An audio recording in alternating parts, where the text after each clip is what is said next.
अस्सलाम वालेकुम। मेरा नाम डॉक्टर सैयद अहमद है। मैं न्यूज़ीलैंड में साइकियाट्रिस्ट हूँ। इस वीडियो में मैं आपको इस बारे में बताऊँगा कि जो है डिप्रेशन जब के इलाज के लिए जब एंटी डिप्रेसेंट दवा शुरू की जाती है तो किन चंद बातों का ख्याल रखना ज़रूरी होता है, जिनके बगैर हो सकता है पूरा फ़ायदा ना हो। तो उसमें सबसे पहली बात यह है कि हल्के दर्जे के डिप्रेशन के लिए दवा इंडिकेटेड नहीं होती। दवा सिर्फ दरमियाने और शदीद दर्जे के डिप्रेशन यानी मॉडरेट टू सीवियर डिप्रेशन के लिए इंडिकेटेड होती है। अगर किसी को माइल्ड डिप्रेशन हो तो बेहतर होता है कि वो दवा के बगैर ही और बात हैं, तरीक़े हैं जिनसे उसका इलाज किया जाता है, जिसकी तफसील में एक और वीडियो में बताऊँगा। दूसरी बात ये है कि तमाम एंटी डिप्रेशन दवाएँ तकरीबन बराबर मौसर होती हैं। तो हम इसका फ़ैसला इस बात पे करते हैं कि मरीज़ को कौन-सी दवा देनी है, उसको क्योंकि इन दवाओं के साइड इफ़ेक्ट्स मुख्तलिफ होते हैं। मसलन किसी से नींद ज़्यादा आती है, किसी से नहीं आती, तो फिर इस पे फ़ैसला किया जाता है कि अगर मरीज़ को पहले ही नींद आ रही है तो उसको ऐसी दवा दी जाती है इसकी नींद ना आए, कम आए या कम आए। और अगर बिल्कुल नहीं, उसकी नींद ख़राब बहुत ज़्यादा ख़राब है तो फिर ऐसी एंटी डिप्रेसेंट दी जाती है जिससे नींद आए।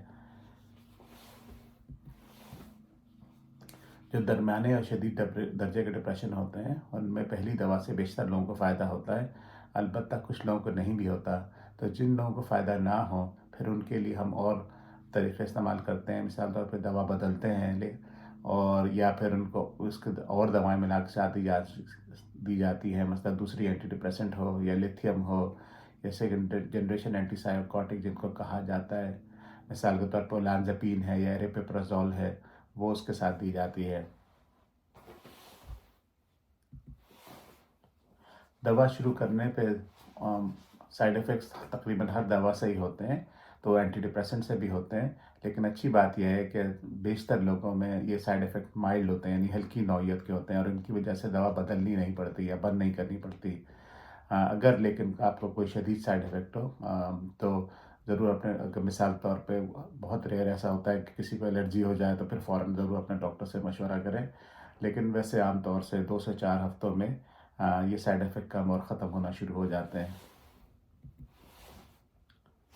डिप्रेशन के इलाज में एक टाइम लैग होता है। इसका मतलब ये होता है कि दवा शुरू करने से, जैसे पैरासिटामोल हम खाते हैं तो घंटे भर में बुखार ख़त्म हो जाता है, तो इस तरह से एंटी डिप्रेसेंट में नहीं होता, बल्कि जो है उसको 3 से 4 हफ्ते लगते हैं फ़ायदा होने में।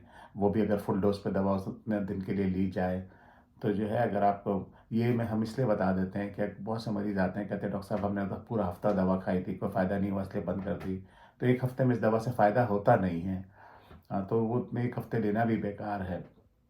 तो जब तक आप इस दवा को बाकायदगी से 3 से 4 हफ़्ते के लिए रोज़ाना उस डोज़ में नहीं लेंगे जिस डोज़ में डॉक्टर ने बताई है, तो फ़ायदा नहीं होगा।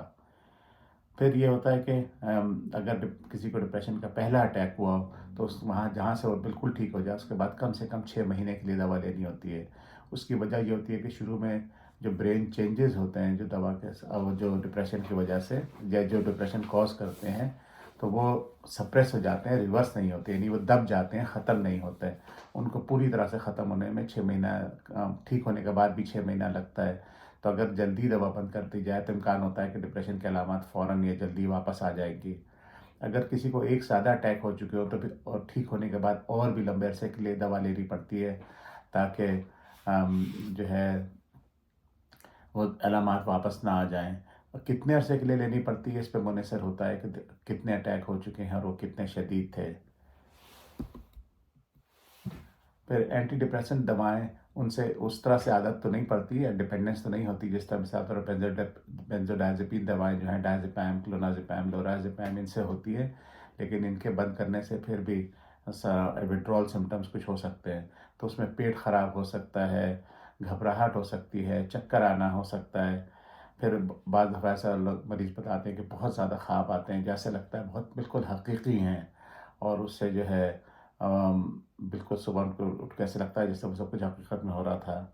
फिर बाद दफ़ा बहुत से मरीज़ ये बताते हैं कि उनको सर में या उसमें बदन में, बाजुओं में बिजली के झटके से लगते हैं, इलेक्ट्रिक शॉक लाइक फीलिंग होती है। तो इसलिए इन सब की वजह से इनके पास तरीक़े होते हैं जिनसे ये साइड इफ़ेक्ट, ये विथड्रॉल सिम्पटम्स कम हो जाते हैं। इसलिए दवा अचानक डॉक्टर के मशवरे के बगैर खुद से हरगिज़ बंद ना करें, तो इस बात का इम्कान कम हो जाएगा विथड्रॉल सिम्पटम्स हो। زیادہ تر میں یہ مائلڈ ہوتے ہیں، لیکن بعض بہت چند مریضوں میں 2-3% یعنی 100 میں سے 2-3 مریضوں میں شدید بھی ہو سکتے ہیں۔ یہ میرا فیس بک چینل بھی ہے، فیس بک پیج بھی ہے اور یوٹیوب چینل بھی ہے، دونوں پہ یہ آپ یہی نام ہے، ڈاکٹر سید احمد سائکیٹرسٹ۔ تو آپ مزید معلومات کے لیے ذہنی نفسیاتی بیماریوں کے اور ان کے علاج کے بارے میں آپ اس چینل کو یا یوٹیوب یا فیس بک کو فالو کر سکتے ہیں۔ سننے کا بہت شکریہ۔